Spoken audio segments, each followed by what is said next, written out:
"You're just being dramatic again," my mother sighed, barely glancing up from her phone as I doubled over in pain at the breakfast table, my hands clutching the edge of the table for support.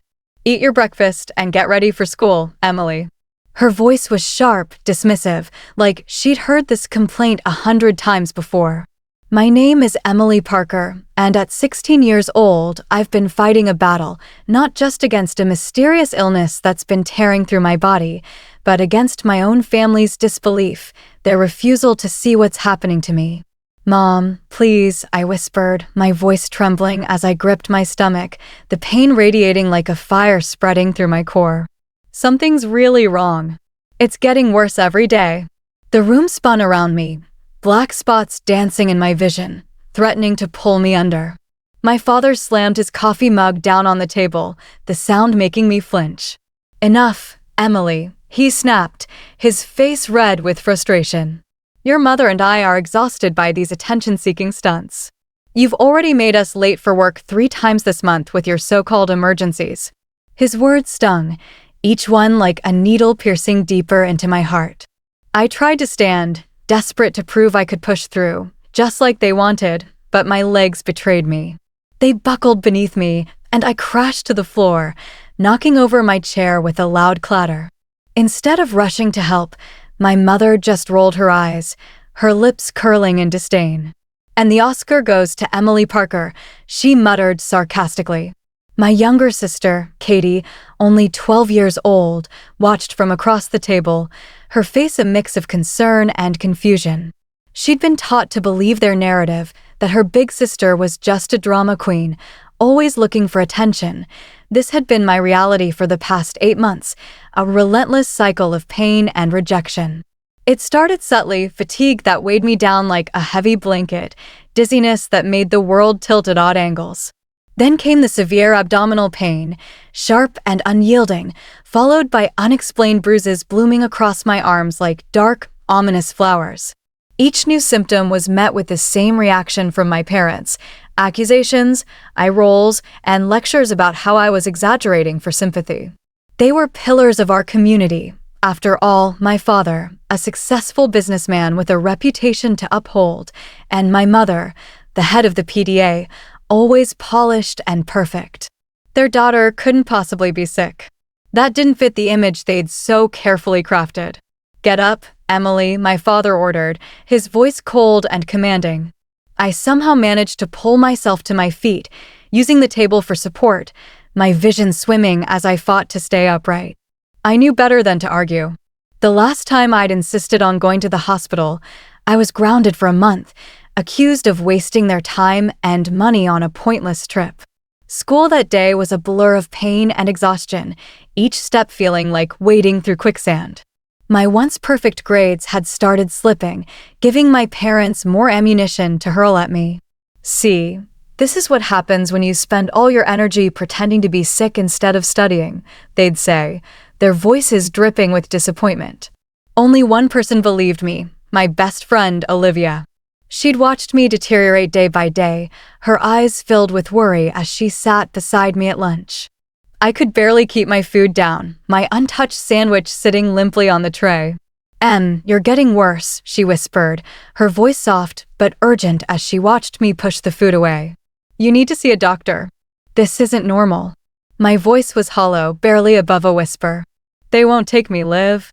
They think I'm doing this for attention." That's when it happened. The pain in my stomach surged, becoming unbearable, a white-hot knife twisting inside me. I tried to stand, to prove I was fine, but the world tilted sideways and my knees buckled. The last thing I heard was Olivia screaming my name as everything faded to black. When I woke up, I was in the school nurse's office, the sterile smell of antiseptic stinging my nose. Mrs. Hansen, our school nurse, looked down at me, her face etched with deep concern. "Emily, I've called your parents," she said firmly, her tone leaving no room for argument. "And this time, they're going to listen." My parents arrived at the school, their faces a mixture of annoyance and embarrassment, as if my collapse was just another inconvenience. "We're so sorry about this," my mother began, her public-facing smile firmly in place, ready to smooth things over. But Mrs. Hanson cut her off, her voice sharp and unwavering. "Mrs. Parker, your daughter's blood pressure is dangerously low. She's showing signs of severe anemia, and those bruises on her arms are not normal. As a mandated reporter, I cannot let her leave without proper medical attention." My father's face darkened, his jaw tightening. "Are you threatening us?" he asked, his voice low and menacing. "No, Mr. Parker," Mrs. Hanson replied, her eyes steady. "I'm protecting your daughter. Either you take her to the hospital now, or I'm calling an ambulance." For the first time, I saw uncertainty flicker across my parents' faces, their perfect facade beginning to crack under the weight of her words. The drive to the hospital was tense, the air thick with unspoken accusations. My mother muttered under her breath about my attention-seeking behavior, while my father gripped the steering wheel so tightly his knuckles turned white. I sat in the back seat, fighting waves of nausea, silently praying that this time, someone would finally figure out what was wrong with me. In the emergency room, the doctor ordered immediate blood work, his face calm but focused. My parents sat impatiently, already crafting their angry speeches about wasted time and resources. But when the doctor returned with my results, his expression was grave, his voice heavy with urgency. "Mr. and Mrs. Parker," he said, his eyes locking onto theirs, "we need to talk about your daughter's blood work." The look on his face made even my father sit up straighter, his usual confidence faltering. For the first time since I'd gotten sick, I saw fear in my parents' eyes, real, undeniable fear. The doctor's words hit like thunderbolts in the small examination room. "Emily's blood work shows severe abnormalities. Her white blood cell count is critically high, and her platelets are dangerously low. We need to admit her immediately." My mother's perfectly composed facade shattered. "What exactly are you saying?" she asked, her voice trembling. The doctor's gaze shifted to me, filled with genuine concern. "We need to run more tests, but these results are consistent with leukemia." The word hung in the air like a heavy, suffocating cloud. Leukemia, the fear I'd secretly harbored during those long, sleepless nights of pain, the fear my parents had dismissed with every roll of their eyes. My father stood abruptly, his voice rising in disbelief. "This is ridiculous. Our daughter was fine just months ago. She's been making up symptoms for attention, and now you're encouraging it with this dramatic diagnosis." The doctor's expression hardened, his patience wearing thin. "Mr. Parker, I have your daughter's blood work right here. These numbers don't lie. If we don't start treatment immediately, your daughter's life is at risk." My mother's face went pale, her hands trembling in her lap. But she was just being dramatic," she stammered. "We thought." "You thought wrong." The doctor cut her off, his tone firm but not unkind. "And frankly, I'm concerned about how long Emily's symptoms have been ignored. How long has she been complaining of pain?" I swallowed hard, my voice barely audible. 8 months. The doctor's jaw tightened, his eyes flashing with barely contained anger. 8 months. 8 months of untreated leukemia. He turned to my parents, his professional demeanor struggling to mask his frustration. "Do you understand what you've done by delaying medical care?" For the first time I could remember, my parents stood speechless, their carefully constructed world crumbling around them. The perfect image they'd worked so hard to maintain was shattering, piece by piece, under the weight of the truth. Everything moved quickly after that. I was admitted to the oncology ward, where a kind nurse named Maria helped me settle into my new reality. She took one look at my bruised arms and exhausted face and promised, "We're going to take care of you now, sweetheart." Her words were like a lifeline, a reminder that someone finally saw me, believed me. My phone buzzed with a message from Olivia. "Mrs. Hanson told me what happened. I'm so sorry, Em. I knew something was wrong. I should have done more." My hands shook as I texted back, "You believed me." That was enough. My parents sat in a corner of my hospital room, looking lost and small, their perfect family image in tatters. My mother's makeup was streaked with tears she could no longer hide, and my father's authoritative presence had deflated into something almost unrecognizable. The oncologist, Dr. Matthews, came in to explain my treatment plan, her voice gentle but firm. "We're looking at aggressive chemotherapy," she said, her eyes meeting mine with compassion. The cancer has progressed significantly due to the delayed diagnosis. My father tried to interrupt, but Dr. Matthews held up her hand. Mr. Parker, I need you to listen. Your daughter's cancer is advanced. If she had received medical attention when her symptoms first appeared, we might be having a very different conversation. The weight of those words seemed to physically hit my parents. My mother started sobbing, her shoulders shaking, while my father slumped in his chair, his face ashen. I tried to tell you, I whispered, tears rolling down my cheeks. I begged you to believe me. That night, as I lay in my hospital bed surrounded by beeping machines, my little sister Katie was finally allowed to visit. She crept into the room, her eyes wide with fear and confusion. Emmy, she whispered, using my childhood nickname, are you really sick? Mom and Dad said you were pretending. I patted the edge of my bed, and she carefully sat down, her small hands fidgeting. They were wrong, Katie, I said softly. I've been sick for a long time. She burst into tears, her voice breaking. I'm sorry I didn't believe you. They said big sisters sometimes do things for attention, and I pulled her into a gentle hug, ignoring the pain in my bruised arms. It's not your fault, Katie. You're just a kid. They're the adults. They should have known better. Outside my room, I could hear my parents arguing with Dr. Matthews about my treatment plan, still trying to cling to some semblance of control. But their voices lacked the authority they once had, now tinged with desperation and guilt. Maria came in to check my vitals, gently shooing Katie out with a reminder about visiting hours. As she adjusted my she noticed me wiping away tears.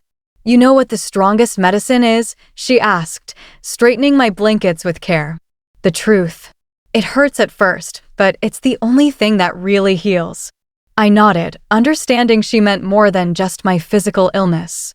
The truth was finally out, and while it was devastating, it was also liberating. No more being called a liar. No more dismissing my pain. No more pretending 0.3 months into my chemotherapy. My life had transformed completely.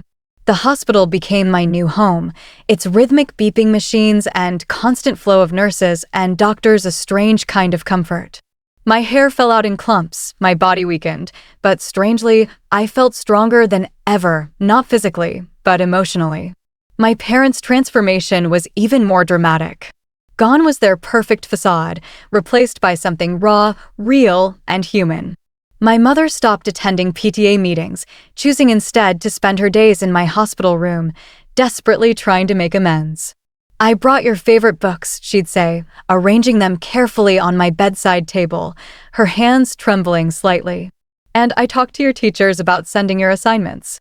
Her voice would trail off, catching on the guilt that now haunted her every word. My father's change was quieter but deeper. The man who once dismissed my pain now flinched at every wince, every grimace that crossed my face during treatment. I caught him crying in the hallway one night, talking to Dr. Matthews. I failed her, he sobbed, his voice breaking. I was supposed to protect her, and instead. Dr. Matthews' response was firm but compassionate. The best thing you can do now is be there for her. She needs support, not guilt. The truth of my condition had spread through our community, shattering the perfect image my parents had worked so hard to maintain. Their friends, who once praised them as model parents, now whispered behind their backs, their judgment unmistakable. But something unexpected happened amid the chaos. Without the pressure to maintain appearances, my family began to heal, not just me, but all of us. Katie became my fiercest protector, her loyalty a bright light in the darkness of my illness. She'd march into my room with determination, armed with board games and stories from school. Jimmy Peterson said you were faking being sick, she announced one day, her chin held high. So I told him he was an ignorant bully and that he should educate himself about cancer, just like Maria taught me to say. Maria, my favorite nurse, had become family in her own way. She was there during my darkest moments, those nights when the pain was unbearable and the fear overwhelming. You're the strongest person in this hospital, she'd tell me, adjusting my medications with a gentle hand. And don't you forget it. Olivia visited every day after school, bringing homework, gossip, and a sense of normalcy that kept me grounded. She'd seen the truth all along and now made sure everyone else did too. She started a fundraiser at school for cancer research, even wearing a bald cap in solidarity when I lost my hair, her fierce loyalty a reminder that I wasn't alone. 6 months into treatment, Dr. Matthews called a family meeting. My parents sat rigidly in their chairs, holding hands so tightly their knuckles were white, bracing for bad news. They'd learned to fear medical updates, carrying the weight of their delayed response to my symptoms. But this time, Dr. Matthews was smiling, her eyes bright with cautious optimism. "Emily is responding well to treatment," she announced. "The cancer cells are decreasing. It's still a long road ahead, but she's fighting hard." My mother broke down, crying happy tears for the first time in months, while my father gripped my hand, unable to speak, his eyes glistening. However, Dr. Matthews continued, her expression turning serious. "I'm recommending family counseling. What happened before Emily's diagnosis needs to be addressed." For once, my parents didn't argue or try to maintain control. They simply nodded, accepting that their perfect facade wasn't worth the price we'd all paid. The counseling sessions were hard but necessary. We talked about the pressure of appearances, about why they refused to see my illness, about how their denial had almost cost them their daughter. Slowly, painfully, we began to rebuild trust, piece by piece. 1 year after my diagnosis, I sat in Dr. Matthews' office for a regular checkup. My hair was growing back in soft, fuzzy patches, and my latest blood work showed promising results. "You know," Dr. Matthews said, reviewing my charts with a thoughtful expression, "when you first came in, I was angry at your parents. I've seen cases of medical neglect, but rarely from parents who cared so much about their children. They just cared about the wrong things." I nodded, understanding her meaning. "They've changed," I said quietly. "We all have." That evening, my family gathered in my hospital room to celebrate my latest clean scan. Katie had made a card covered in glitter, proudly proclaiming, "To my brave big sister." My mother brought homemade soup, no longer pretending hospital food was just fine. My father sat quietly, his eyes never leaving my face, as if still afraid I might disappear if he looked away. "I'm sorry," he said suddenly, his voice thick with emotion. "We should have believed you. Should have listened." I reached for his hand, my heart softening. "I know. But you're listening now. Sometimes, the hardest truths are the ones that heal us the most." My illness had shattered my family's perfect facade, but in doing so, it allowed something real and honest to grow in its place. We weren't perfect anymore. We were better than that. We were real. Maria popped her head in, smiling at our little gathering. "Look at you all," she said warmly. "Now that's what healing looks like." And she was right. We were all healing, not just from cancer, but from the lies we'd told ourselves about what family should be. The truth had set us free, even if the path to it had been harder than any of us could have imagined. Please feel free to comment below if you liked this. Remember to like and subscribers for more.